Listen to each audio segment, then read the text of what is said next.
on the screen now, and as was said, the topic of this paper is The Letters Home by Sylvia Plath, which is the title of a collection edited by her mother, Aurelia Plath, in 1975, which was adapted into a play by the playwright Rose Lehman Goldenberg, first staged in New York in 1979, and then was made into a film by the director, Belgian director Chantal Akerman, in 1986 in months. So what we have here is a fascinating palimpsest of intermediary and textual development over a period of just over 10 years, going from a collection to a play to a film, how we sort of see this text being changed and reinterpreted, and to the point at which when we watch a film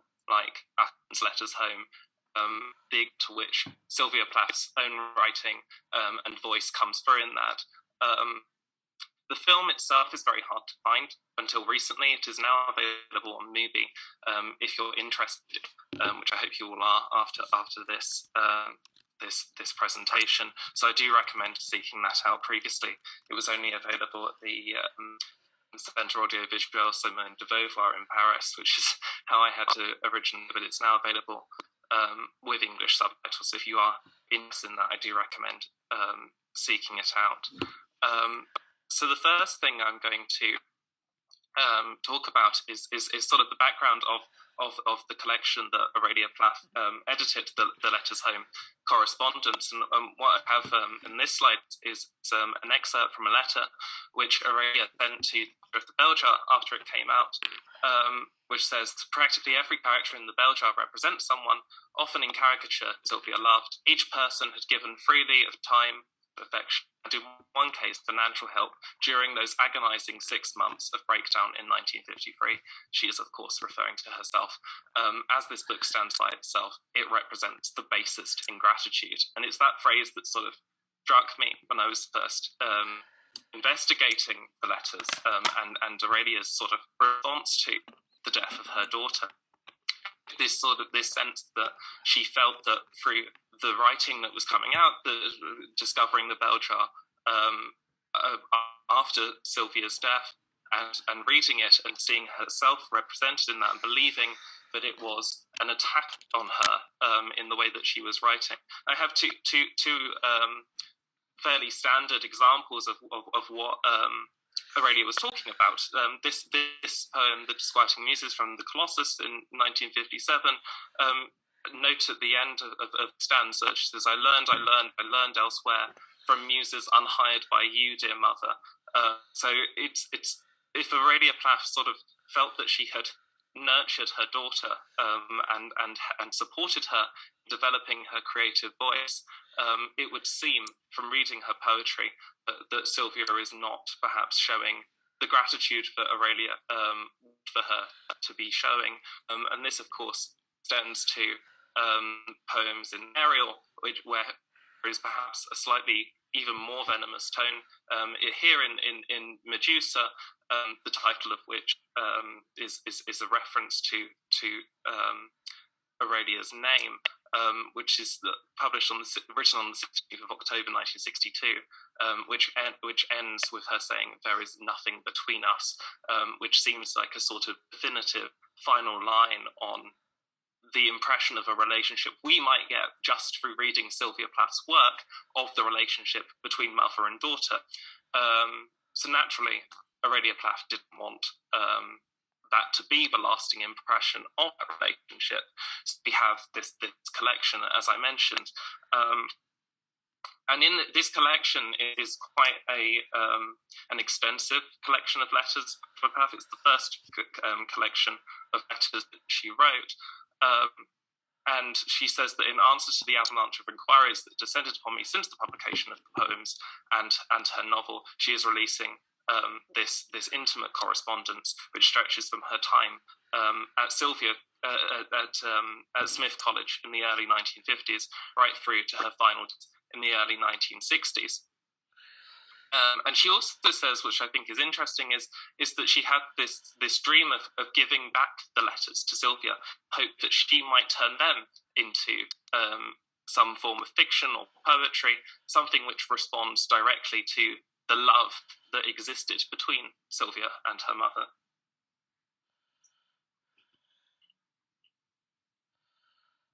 Of course, we don't actually see the letters without Aurelia's editing. And 2017 to 2018, this is, I mean, sort of in terms of public publication, when 2 volumes were published of Sylvia Plath's letters, not just to her mother, which excise this sort of commentary and preface that really is sort of Aurelia Plath driving the narrative of these letters in that book.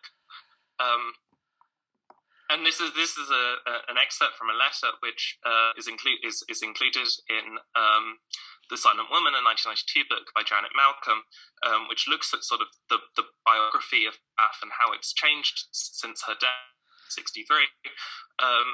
And Owen Hughes, Ted Hughes' sister and Sylvia Plath's sister-in-law, tells Janet Malcolm that she believes that if Mrs. Plath had said when Sylvia died, she suffered from mental illness, but was a marvellous person and I loved her, the myth would never have happened.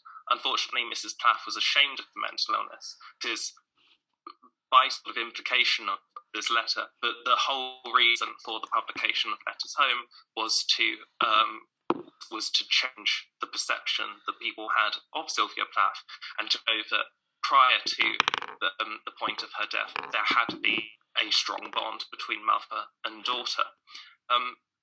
What's so fascinating, of course, about this document is that there is only a single side to it. It's only Sylvia Plath's letters and those written by Aurelia Plath. So I have here an excerpt from one of Plath's poems from 1962, Burning the Letters, which is its name to this paper, which is a poem about burning a huge pile of letters. These letters are the letters of Ted Hughes, which detail his affair with Assia Wervel. But in Rough Magic, the book by Paul Alexander, he also claims that Sylvia burned upwards of 1,000 of mother's letters to her. So it's entirely possible that those letters don't exist, or indeed that Aurelia Plath decided not to publish them along with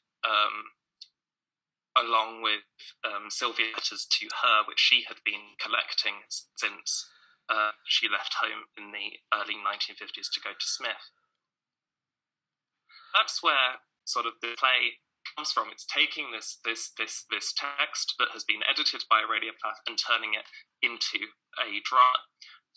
As I said, it's interesting because it's a dialogue. There is 2 characters, Aurelia Plath and Sylvia Plath, but it's almost entirely a dialogue crafted from the single voice of Sylvia Plath's letters. So Aurelia's dialogue is very often using Sylvia's own words.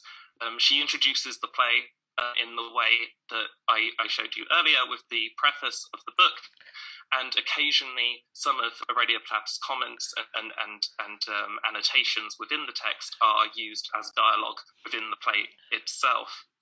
And in a note to the published script, Berg says that it is absolutely crucial that the real words of this mother and daughter be heard because so much fiction has been written about them. So the idea of this piece of theatre is a form of verbatim theatre whereby the actors are speaking the real words of the people themselves. Of course, that's entirely sort of missing the point that I've been driving at, that this is an edited collection, not necessarily the words presented in the objective way that perhaps Goldenberg is referring to in that note. And she also describes this play as being 2 plays, one which takes place in the mind of Aurelia, and the other which takes place here and now in this audience, as Aurelia, in telling and remembering her story, struggles for and achieves understanding. And that's the narrative arc of this play, which, as I have here, a photograph from the original production directed by Dorothy Silver, off Broadway at the American Place Theatre, in New York in 1979. As sort of side note, it's interesting to look at what's happening in the director Chantal Akerman's life at this point, which is that there are interesting parallels between Akerman and Plath in terms of where they moved and the sort of form of correspondence that they had with their mothers. This is a still from a 1977 film called News from Home, which Akerman shot during her time in New York when she was trying to start out as a filmmaker in America. And this time it's entirely made up of letters written by her mother, Natalia Akerman, to her in New York, and without the letters Chantal herself would have written, and often the implication that Chantal Akerman isn't actually replying to those letters at all. It's interesting as well that Akerman's entire filmography was described by the writer Longfellow as an extended letter to her mother, and this film sort of perfectly captures that. And the title of the film, News from Home, is in English, which could in fact be taken directly from a letter that Plath wrote to her mother on the 16th of April 1962, which says, quote, the news from home is, of course, your letters, I look forward to above all. So the extent to which Akerman was familiar with this work prior to the point at which she made the film Letters Home is uncertain, but there are references throughout her work, writing to Plath, right up to the autobiography which she wrote towards the end of her life in 2015, My Mother Laughs, in which she makes references to things such as a Nazi lampshade and so on, which are directly quoting Plath's poetry. The News from Home as well is also a sort of self-reference in that letter to her poem, Plath's poem, Stars Over the Dordogne in 1961, in which she says, I shut my eyes and drink the small night chill like news of home. And there's a suggestion of irritation here. There's sort of joy coming from that news from home, but also the idea that there's a sort of something holding back from being able to sort of go out into the world and discover herself and discover her writing and her creative persona. But there's also this desire not to upset her mother, which seems to be shared both by Chantal Akerman in the film and, of course, in Sylvia's poetry and in her own letter. So we come now to the film itself, which is directed by Chantal Akerman in 1986. The play Letters Home by Goldenberg was very successful in New York and began being performed internationally and was performed at the Simone de Beauvoir Centre in Paris, directed by Françoise Merle in 1984. And Merle herself had adapted that script into French. So there again we have this sort of changing of the words, an issue that perhaps, as Maria hinted on, talked about earlier about translation and the certain loss or changing of meaning that comes through that, which I'm particularly interested in looking at this film, especially as my French is not perfect. So when I first looked at this film, I was looking at it with Goldenberg's original script and translating it that way, and seeing how the subtitles that are now available on Mubi have also changed that meaning from the original script, and how these layers of translation add to the sort of palimpsestic idea I talked about at the start of this presentation. In the film, as in the original production in 1984, the very famous French actress Delphine Seyrig plays Aurelia Plath, and her niece Coralie Seyrig plays Sylvia. And Delphine Seyrig called the editor Claire Atherton, who worked very closely with Akerman, to ask that Akerman direct a film version of this play. They shot it with an audience as it was being performed in the sort of the style that a lot of plays are now filmed today. but the footage was out of focus. They had to make a new version in 1986 with a different mise-en-scène, without an audience, and shot it over several weeks. So it's much more cinematographic and filmic than that original footage would have probably been. The first act of the play is quite slow. As I said before, the dialogue is shared between the two of them. We start off with Aurelia introducing the letters home, and Sylvia reading some of the letters herself, and there's an exchange of that, something that Goldenberg calls in the text the duets between them, where they're both talking at the same time, overlapping, and this sense the voices of who is talking get increasingly blurred and confused as we build towards the climax. This is mirrored in the film itself by the cutting, and there is a parallel between cinematic cutting and literary editing. I find particularly fascinating in this case, especially after Sylvia's meeting with Ted Hughes. The cutting between the two of them and the close-ups of their faces becomes much more erratic and rapid.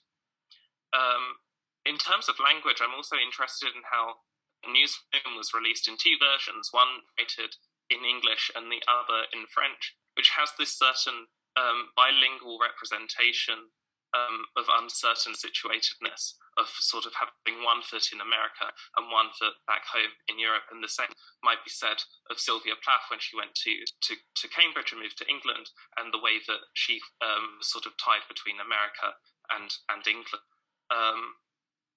There's also in watching this film a certain jarring sense of uncanny that comes from hearing the voices of these two characters talking in French, and then the delivery of certain names and words like Harper's, which in a French accent that sort of jars with the way that we have perhaps heard Sylvia Plath's voice in the recordings that she made later in life at the BBC, and also in the writing as we read it in English.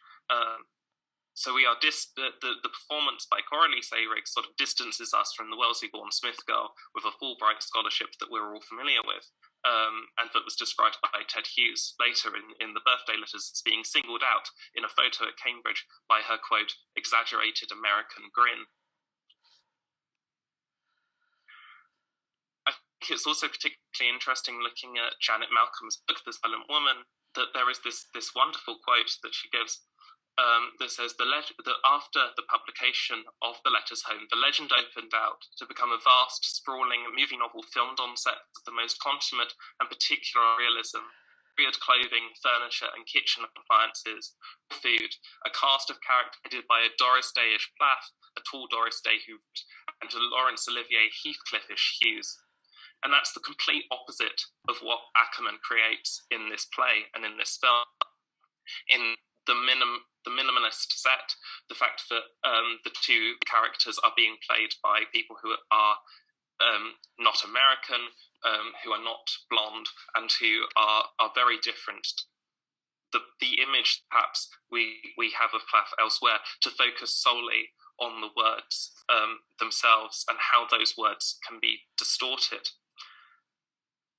What this quote perhaps more accurately refers to is the 2003 biopic Sylvia by Christine Jeffs, which is sort of, I look at as the extreme opposite of Ackerman's film and the minimalist style of that. It is more this grand Hollywood biopic film, which, to use Plath's own poetry from Lady Lazarus, a description of not crunching crowd shoving in to see their man wrap me hand and foot, of course, referring to her earlier suicide attempt, and that description of a peanut crunching crowd was mirrored in by her Sylvia Plath's daughter, Frida Hughes, around the time of the release of this film. Sylvia, when she wrote that this film indulges peanut eaters, and wrote a poem about the film that says, anyone lacking the ability to image the body, in oven orphaning children. she also said that her mother's words cannot be crammed into the mouths of actors in any filmic reaction of her story in the expectation that they can breathe life into her again. And this recalls Lombard in Camera Lucida. He's describing the Winter Garden photograph of his mother and how looking at it, he felt like, quote, bad dreamer who vainly holds out his arms towards the possession of the image. So it's the extent to which a film like Sylvia, which is sort of claiming to almost provide a documentary realist essence of Plath and the life that she led, and here pictured with her mother, whereas the difference of intent that comes through in Ackerman's film, even different to sort of realism that Aurelia Plath wanted to capture in the book, and Goldenberg says that she would capture in the play. I'm just going to end with this. There's not much written about this film at all. There is a retrospective handbook of Ackerman's career, which was edited by Joanna Hogg and Adam Roberts. It's a wonderful book if you're more interested in exploring more of Ackerman's career. And as I said, this film is very rarely shown. It was shown as part of this large Ackerman retrospective in 2015, when her final film, No Home Movie, came out, which is also about sort of the communication and relationships that Ackerman had with her mother. And as I say, there's not much written about this at all, but there is this one passage that's sort of given as a synopsis that describes letters home as an object passed from a poet to her mother, to a woman playwright, then to a woman theatre director, and finally to a woman filmmaker. This is a remarkable heritage, an object passed from hand to hand, a form of exchange between generations of mothers and daughters. And I think that this creates this sort of paradoxical effect of both proximity and separation that I'm so fascinated in, and the way that we interact with Sylvia Plath today, layers of mediation that comes through. Thank you very much for listening.